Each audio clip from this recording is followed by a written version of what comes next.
ಪಾಕ್ ಬೆನ್ನಿಗೆ ನಿಂತ ಟರ್ಕಿಗೆ ಮತ್ತೊಂದು ಶಾಕ್ ಎದುರಾಗಿದೆ. ಟರ್ಕಿ ಜೊತೆಗಿನ ಒಪ್ಪಂದಕ್ಕೆ ಐಐಟಿ ರೂರ್ಕಿ ಬ್ರೇಕ್ ಅನ್ನು ಹಾಕಿದೆ. ಪಾಕಿಸ್ತಾನದ ಪರವಾಗಿ ನಿಂತುಕೊಂಡಂತಹ ಟರ್ಕಿಗೆ ಒಂದರ ಮೇಲೆ ಒಂದು ಶಾಕ್ ತಟ್ತಾನೆ ಇದೆ. ಟರ್ಕಿ ಜೊತೆಗಿನ ಒಪ್ಪಂದಕ್ಕೆ ಐಐಟಿ ರೂರ್ಕಿ ಬ್ರೇಕ್. ಟರ್ಕಿಯ ಇನೋನ್ ವಿವಿ ಜೊತೆಗಿನ ಒಡಂಬಡಿಕೆಯನ್ನು ರದ್ದುಪಡಿಸಲಾಗಿದೆ. ಶೈಕ್ಷಣಿಕ ಮತ್ತು ಸಂಶೋಧನೆ ಸಂಬಂಧ ಒಪ್ಪಂದವನ್ನ ಮಾಡಿಕೊಳ್ಳಲಾಗಿತ್ತು.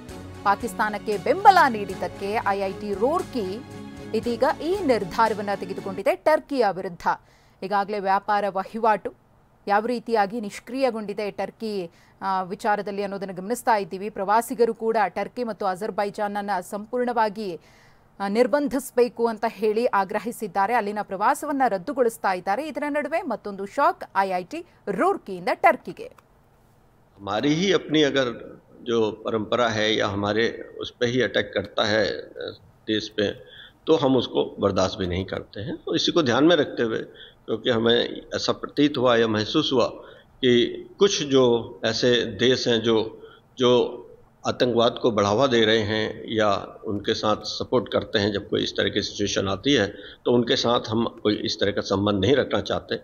जहाँ साइंस एंड टेक्नोलॉजी की बात जब हम कर रहे हैं तो वो पूरे राष्ट्र, पूरे विश्व के लिए है और वो सब विश्व के कल्याण के लिए है.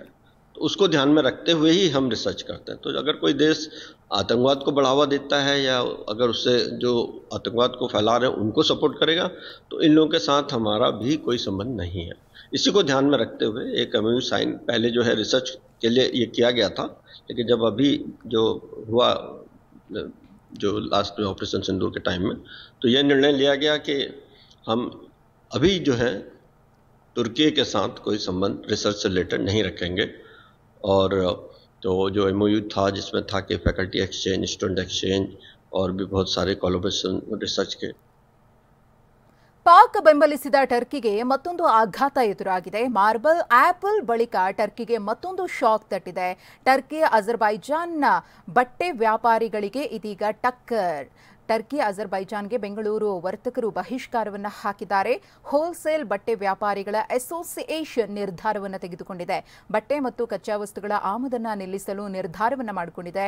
ಪಾಕ್ಗೆ ಬೆಂಬಲ ನೀಡುವ ಮೂಲಕ ರಾಷ್ಟ್ರೀಯ ಭಾವನೆಗೆ ಟರ್ಕಿ ಧಕ್ಕೆಯನ್ನು ಉಂಟು ಮಾಡಿದೆ ಅನ್ನೋ ಹಿನ್ನೆಲೆಯಲ್ಲಿ ನಮ್ಮ ದೇಶದ ವರ್ತಕರು ಈ ರೀತಿಯ ನಿರ್ಧಾರವನ್ನು ತೆಗೆದುಕೊಂಡಿದ್ದಾರೆ. ಟರ್ಕಿ ಆಮೇಲೆ ಅಜರ್ಬೈಜಾನ್ ಅವರು ನಾವು ಈ ಪೆಹಲ್ಗಾಮ್ದು ಏನು ಕಾಂಡ್ ನಡೆದಿದೆ ಅದರ ಆದ್ಮೇಲೆ ಅವರು ಪೂರ್ತಿ ಪಾಕಿಸ್ತಾನ್ಗೆ ಸಪೋರ್ಟ್ ಮಾಡ್ತೀವಿ, ಅವ್ರಿಗೆ ವೆಪನ್ ಕೊಡ್ತೀವಿ, ಅವ್ರ ಜೊತೆಗೆ ವ್ಯವಹಾರ ಮಾಡ್ತೀವಿ ಅಂತ ಹೇಳಿದ ಮೇಲೆ ನಮ್ಗೆ ಬಹಳ ಬೇಜಾರಾಯಿತು. ಯಾಕಂದ್ರೆ ಅವ್ರು ನ್ಯೂಟ್ರಲ್ ಆಗಿದ್ದರೆ ಅದು ಬೇರೆ ಮಾತಿತ್ತು. ಟರ್ಕಿನಲ್ಲಿ ಅರ್ಥಕ್ವೇಕ್ ಬರೋ ಟೈಮ್ನಲ್ಲಿ ಎಲ್ಲಕ್ಕಿಂತ ಫಸ್ಟ್ ಮೆಡಿಸಿನು, ಊಟ, ತಿಂಡಿ, ಡಾಕ್ಟರು, ನರ್ಸಸ್ ನಾವು ಇಲ್ಲಿ ಇಂಡಿಯಾದಿಂದ ಮೋದಿ ಸರ್ಕಾರ ಅವರು ಕಲಿಸಿದ್ರು. ನಾವು ಕಲಿಸಿ ಏನು ತಪ್ಪು ಮಾಡಿದೀವಿ ಅಂತ ನಮ್ಗೆ ಇವಾಗ ಕಾಣ್ತಾ ಇದೆ. ಅವರು ಸ್ವಲ್ಪ ಹ್ಯುಮ್ಯಾನಿಟಿ ಗ್ರೌಂಡ್ ಮೇಲೆ ಅವರು ನೋಡಿ ಯಾರು ಏನು ಅಂತ ಕೇಳಿ ಅವ್ರ ಧರ್ಮ ಕೇಳಿ ಅವ್ರು ಅಟ್ಯಾಕ್ ಮಾಡಿದ್ದಾರೆ. ಅಂತ ಸ್ಥಿತಿ ಆದ್ಮೇಲೆನೂ ಅವ್ರಿಗೆ ಸಪೋರ್ಟ್ ಮಾಡ್ತೀವಿ ಅಂತ ಹೇಳಿದ ಮೇಲೆ ನಾವು ಏನ್ ನಮ್ಮ ಹತ್ರ ಏನ್ ದಾರಿ ಇತ್ತು, ನಾವು ಅದಕ್ಕೇನೆ ಅವ್ರ ಜೊತೆಗೆ ಏನು ವ್ಯವಹಾರ ಮಾಡಬಾರ್ದು. ಇನ್ನು ಮುಂದೆ ಅವ್ರಿಗೆ ನಾವು ಇಲ್ಲಿಂದ ಬೆಂಗಳೂರು ಕರ್ನಾಟಕದಿಂದ ಯಾವುದು ಬಟ್ಟೆ ಕಲ್ಸೋದಿಲ್ಲ, ಆಮೇಲೆ ಅವ್ರಿಗೆ ತರಿಸೋದು ಇಲ್ಲ. ಅವ್ರು ಅಲ್ಲಿಂದಾನೇ ನಮ್ಗೆ ಜಾಸ್ತಿ ಬಟ್ಟೆ ಬರ್ತಾ ಇತ್ತು.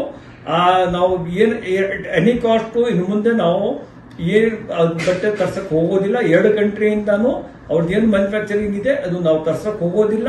ನಾವು ಆರ್ಡರ್ ಇರೋದನ್ನು ಕ್ಯಾನ್ಸಲ್ ಅಂತ ಪ್ಲೇಸ್ ಮಾಡಿದ್ದೀವಿ.